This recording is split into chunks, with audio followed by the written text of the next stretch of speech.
अरे भगवान, कुछ मीठा तो बना दो। आज कुछ मीठा खाने की बड़ी इच्छा हो रही है। एक काम करो, मूंग की दाल का हलवा बना दो, जो तुम बहुत अच्छा बनाती हो। लंबे अरसे से तुमने बनाया भी नहीं है। बड़ी आलसी हो गई हो तुम आजकल। क्यों, आज कोई लॉटरी खुल गई है क्या तुम्हारी, जो हलवा खाने की इतनी इच्छा हो रही है? लॉटरी नहीं खुली तो क्या हुआ, हलवा खाने के लिए लॉटरी खुलना ज़रूरी थोड़ी ना है। वैसे किस्मत तो खुली हुई है। वो कैसे? अरे भगवान, तुम समझती ही नहीं। किस्मत इसलिए खुल गई है कि अब तुम्हारे हाथ का बना खाना रोज़ मिल पाएगा। वरना रोज़ वही दफ्तर की कैंटीन में बैठकर खाना खाओ। अब तुम्हारे हाथ का घर का खाना मिलेगा। हाँ हाँ, अभी तक तो कैंटीन वाले ही तारीफ करते थे, आज मेरी याद आ गई। अरे कैंटीन वाले का खाना तो मजबूरी में खाता था।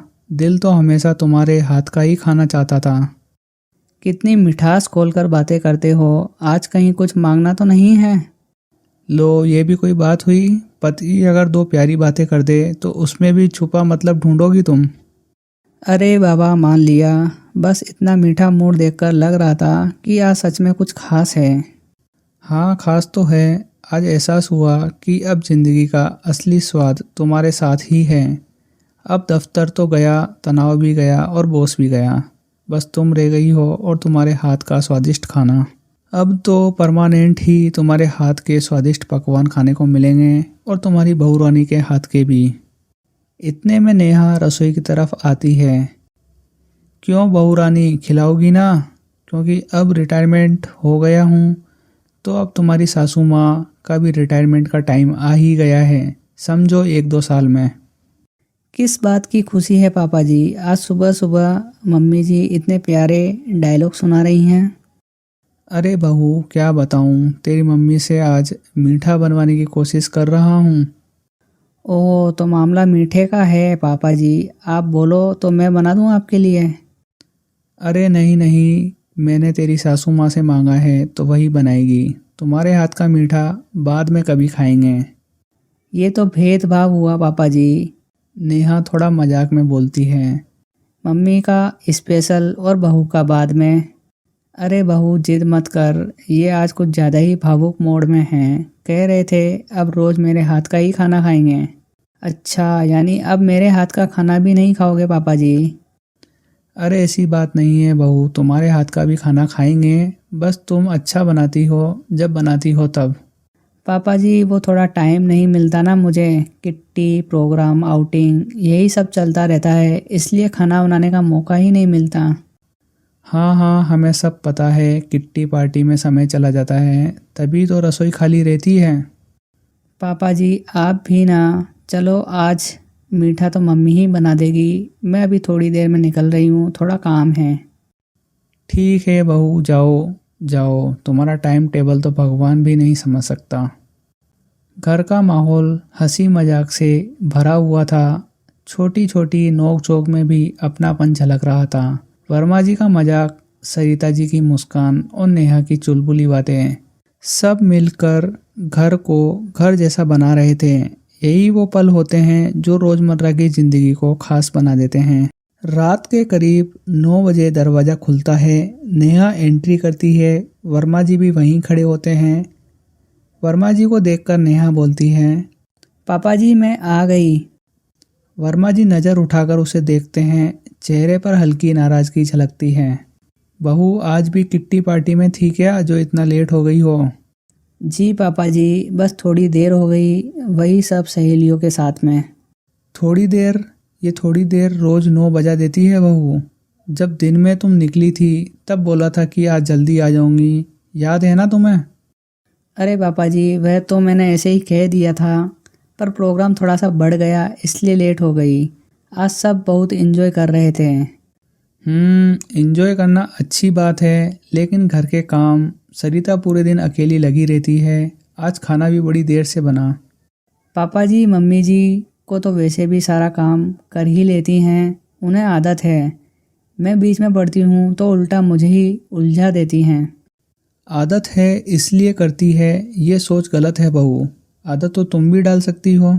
सुना था आज से तुम भी थोड़ा हाथ बटाओगी, ऐसा तुमने ही कहा था। करूँगी ना पापा जी, पर आज सच में मौका नहीं मिला। आप तो जानते हो शहर की लाइफ, फ्रेंड्स, प्लान, सब यही चलता रहता है। वर्मा जी थोड़े सख्त स्वर में बोलते हैं। शहर की लाइफ अपनी जगह है बहू, लेकिन घर की जिम्मेदारी उससे बड़ी होती है। कल से थोड़ा ध्यान देना पड़ेगा तुम्हें। ठीक है पापा जी, कल से कोशिश करूँगी। कोशिश नहीं बहू, आदत बनानी होगी। यह घर तुम्हारा है और घर की खुशहाली में सबका हिस्सा होता है और सबको बराबर काम भी करना पड़ता है। जी पापा जी। वर्मा जी अपने कमरे में सरिता जी के साथ होते हैं। वर्मा जी की नाराज़गी उनके चेहरे पर साफ झलक रही थी और यह सब सरिता जी ने भी भली भांति महसूस कर लिया था, लेकिन वह चुप रही। यह सिलसिला रोज़ इसी तरह चलने लगा। नेहा हर रोज़ इधर उधर किट्टी पार्टियों में व्यस्त रहती और बेचारी सरिता जी दिन भर किचन एवं घर के काम में लगी रहती। थोड़े से आराम की या पति के पास 2 घड़ी बैठने की, बोलने बतियाने की भी फुर्सत तक नहीं मिलती थी।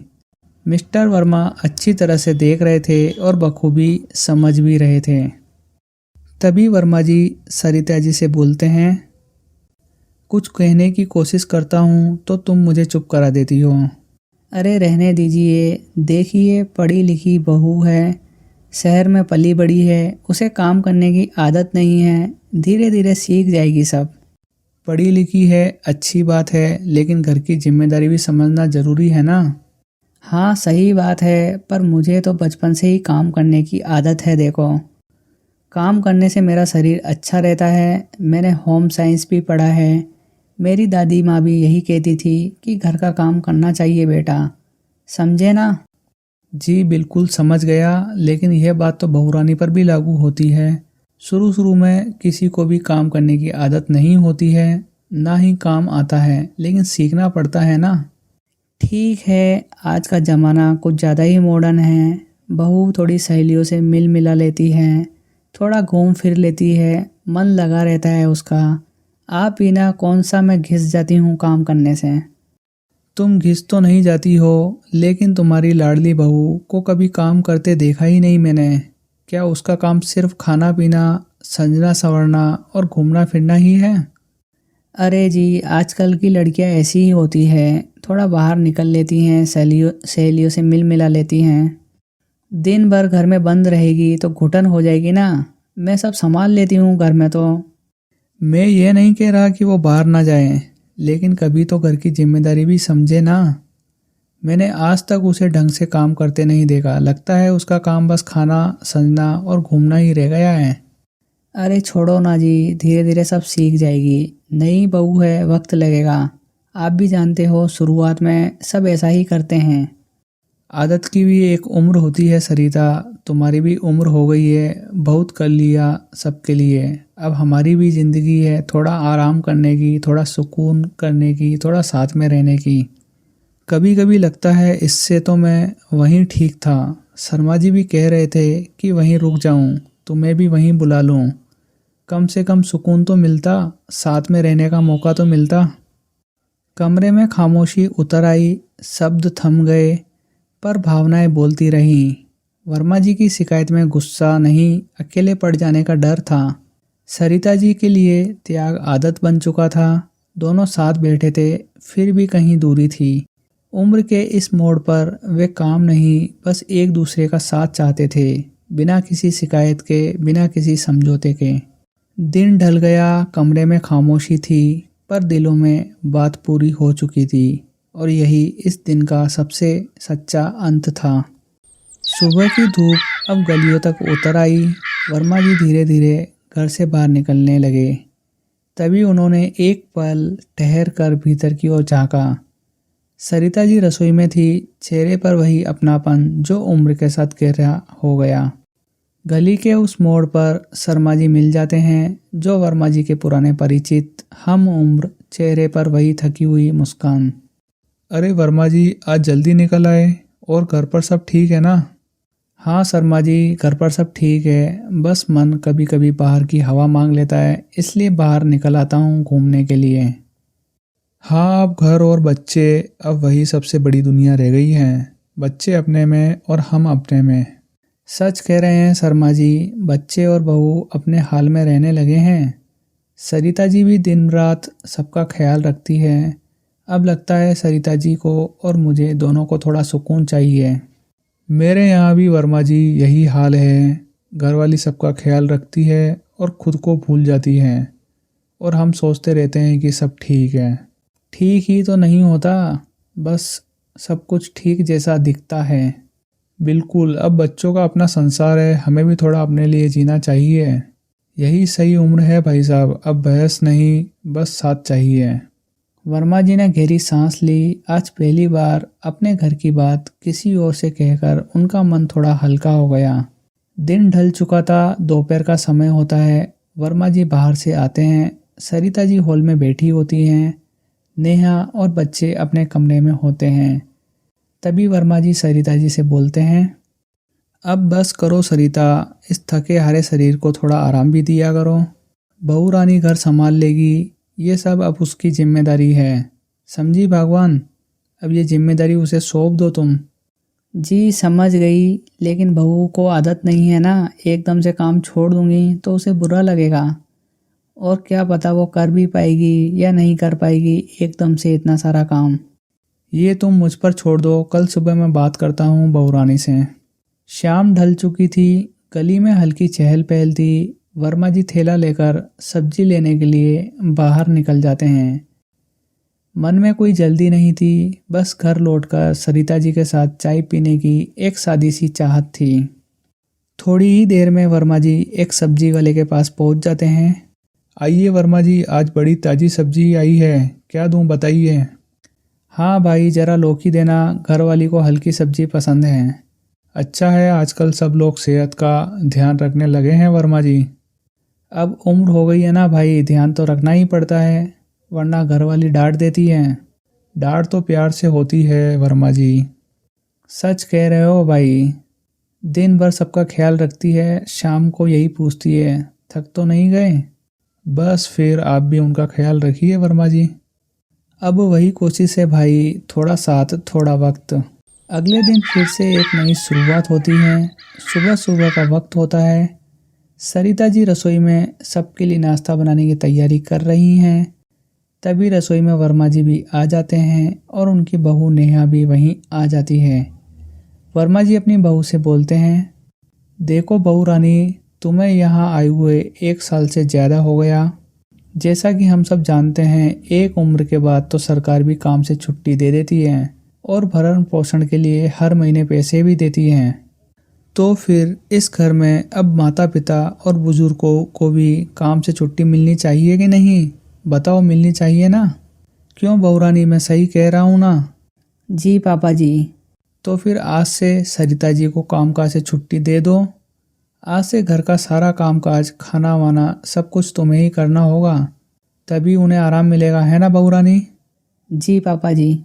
यह कहकर नेहा गुस्से से भर जाती है और अंदर अपने कमरे में चली जाती है।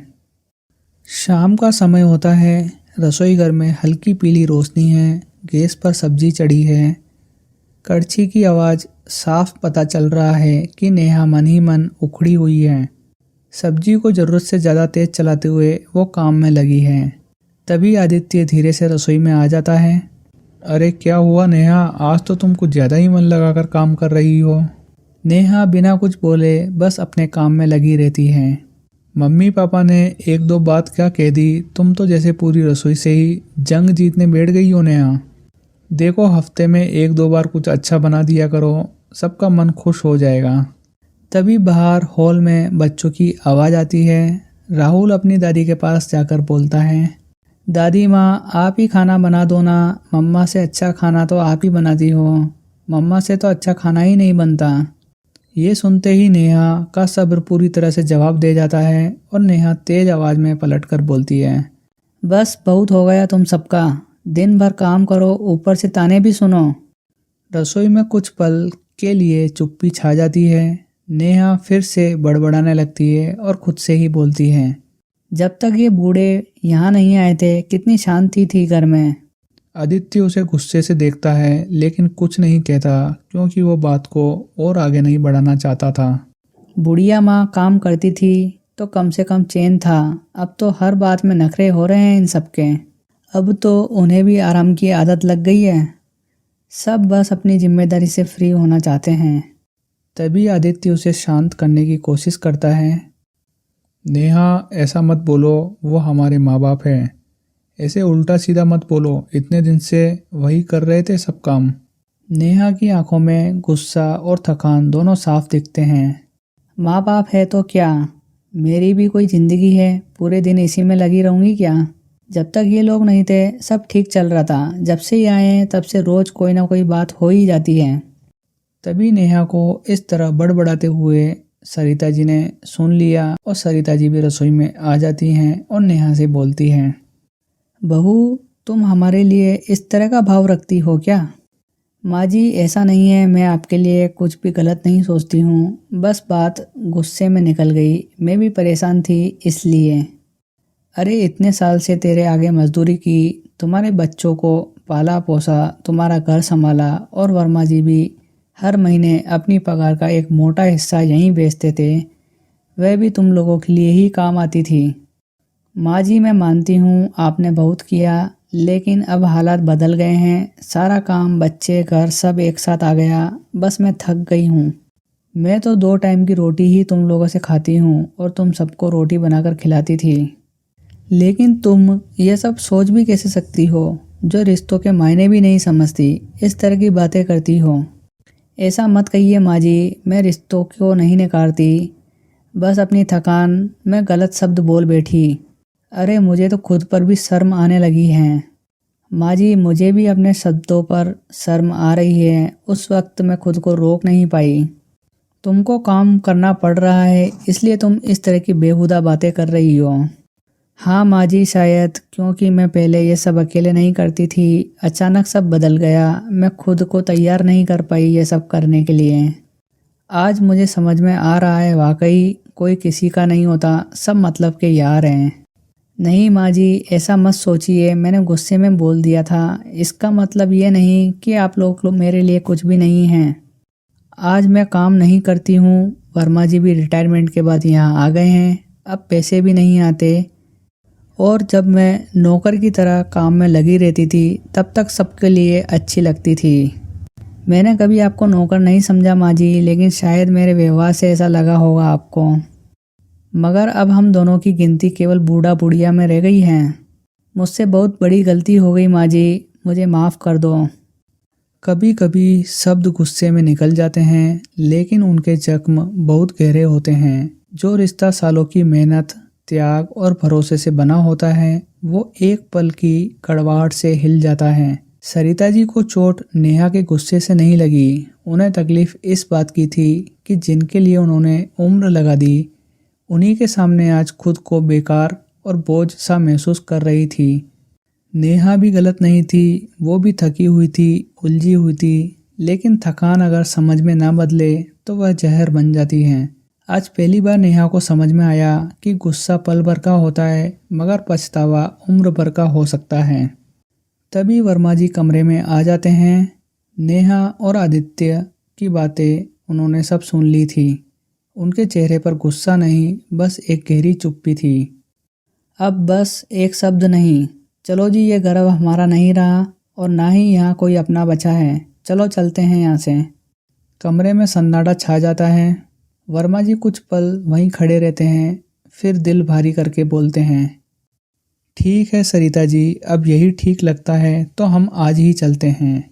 तुम अपना सामान बांध लो सरिता, तब तक मैं टिकट लेने का इंतज़ाम कर आता हूँ। और हाँ, बस हमारे कपड़े ही रखना, जो तुम्हारा अपना सामान हो बस वही लेना। जब इंसान बोलना छोड़ देता है तो समझ लेना चाहिए कि उसके अंदर बहुत कुछ टूट चुका है। नेहा एक कोने में खड़ी है, सब देख रही थी, उसके मुंह से कोई शब्द नहीं निकल रहा था। सरिता जी चुपचाप सूटकेस को लेकर बाहर निकलने के लिए तैयार बैठी हैं।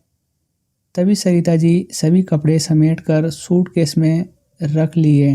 हर कपड़े के साथ कोई ना कोई याद जुड़ी थी। कभी बच्चों की स्कूल की यूनिफॉर्म, कभी आदित्य की शादी की पहली साड़ी, कभी नेहा के पहले करवा चौथ पर दिया गया गिफ्ट। माँ का दिल भी बड़ा अजीब होता है, बेटे की एक सख्त बात भी तीर बनकर चुभ जाती है और बहू के कुछ शब्द पूरी उम्र की कमाई पर सवाल खड़े कर देते हैं। सरिता जी का मन भी बार बार बीते सालों में चला जा रहा था।